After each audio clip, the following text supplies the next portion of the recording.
कि बीजेपी के एक बहुत बड़े नेता जो आज इस दुनिया में नहीं है, जो इस देश के प्रधानमंत्री थे, जिनका वीडियो बड़ा वायरल हो रहा है, उनके भाषण को सुन लीजिए आप। उन्होंने फलस्तीन के बारे में क्या कहा था कि अरबों की जमीन पर कब्जा कर लिया गया है। और दूसरी बात यह है कि भारत में हमने एक पोस्ट स्टैम्प निकाला था, सॉलिडेरिटी विद पैलेस्टाइन, वो भी आजकल देख रहे हैं आप लोग। हमारी शुरू से पॉलिसी फलस्तीनियों की ताईद में रही है। इसमें शिफ्ट आया जब कांग्रेस की सरकार थी, थी उसमें एक शिफ्ट आया।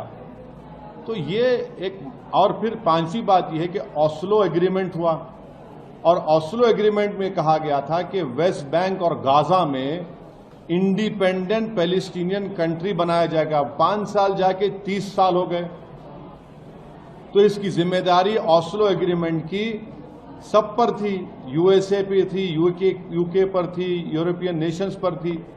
तो 5 साल जाके 30 साल हो गए आज आप। और आपको ये समझना चाहिए कि जो इलीगल सेटलमेंट्स बनाए जा रहे हैं वहां पर ऑस्लो अकॉर्ड के खिलाफ, जेनीन रेफ्यूजी कैंप में जाकर आप उनको मारा और पीटा जाता है।